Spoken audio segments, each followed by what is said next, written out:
चलिए आज एक ऐसी कहानी में चलते हैं जो हमें सिखाएगी कि हंसी से बड़ी कोई हिम्मत नहीं होती।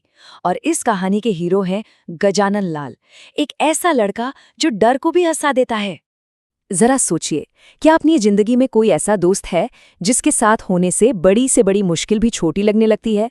गजेंद्र नान लाल बिल्कुल वैसा ही एक दोस्त था। उसने न सिर्फ अपने डर पर काबू पाया बल्कि अपने दोस्तों के डर को भी एक मजाक में बदल दिया। तो हमारी कहानी की शुरुआत होती है हिमालय की ऊंची बर्फीली वादियों से। कुछ स्टूडेंट्स अपने गुरुजी के साथ एक ऐसे सफर पर निकले हैं जो यादगार बनने वाला था। रास्ता आसान तो नहीं था, पर जो नज़ारे थे वाह क्या कहने। उन्होंने सदियों पुराने भोजपत्र के पेड़ देखे, कीमती जड़ी बूटियां देखीं और तो और जंगली भेड़ों का पूरा झुंड भी मिला। और थोड़ा रोमांच तब और बढ़ गया जब उन्हें रास्ते में रीछ यानी भालू के पंजों के निशान भी दिखाई दिए। हंसते खेलते वो सब पहुंच गए गोमुख। अब ये गोमुख है क्या? ये दरअसल बर्फ के पहाड़ में बनी एक कुदरती गुफा है जहां से हमारी पवित्र गंगा नदी तेज धार के साथ निकलती है। पर असली मंजिल तो कुछ और ही थी। वो थी तपोवन, एक ऐसी जगह जिसे लोग जादुई मैदान भी कहते हैं। चलिए जानते हैं ऐसा क्यों। जरा कल्पना कीजिए, चारों तरफ बर्फ से ढकी सफेद चोटियां हैं और उनके बीच में हरी हरी घास का एक खूबसूरत मैदान।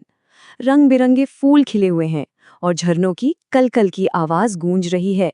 सच में ये जगह किसी जन्नत से कम नहीं थी।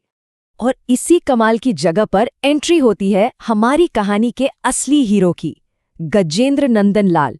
जैसा उसका नाम था वैसा ही उसमें दम भी था, एकदम हाथी जैसी हिम्मत और कभी न खत्म होने वाली एनर्जी। जब सब लोग थक कर बैठ गए और मास्टर जी ने भी दौड़ने से मना किया तो गजनंदन ने बड़ी ही मासूमियत से क्या कहा जानते हैं? बोला, सर दौड़ेंगे नहीं तो शरीर में खून भी दौड़ना बंद कर देगा, बिल्कुल इन पहाड़ों की बर्फ की तरह जम जाएगा। मतलब उसकी सोच ही सबसे अलग थी।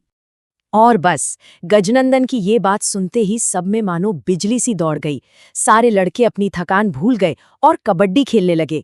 उनकी हंसी और शोर से पूरा पहाड़ गूंज उठा। देखा कैसे एक इंसान पूरे माहौल को बदल सकता है।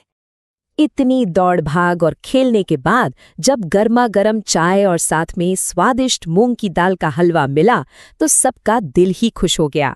उस ठंडी जगह पर इससे बेहतर और क्या ही हो सकता था, है ना?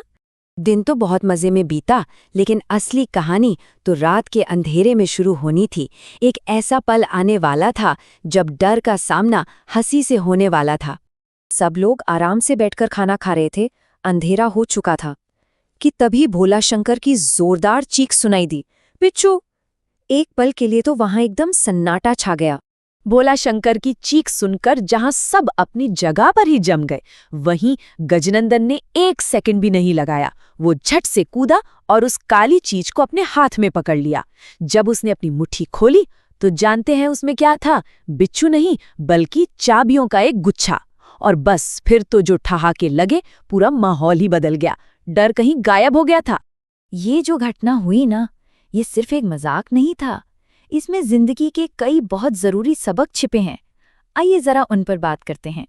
तो इस कहानी से हमें क्या सीखने को मिलता है? सबसे पहली बात कि पॉजिटिव सोच रखने से डर अपने आप छोटा हो जाता है, बिल्कुल गजानंदन की तरह।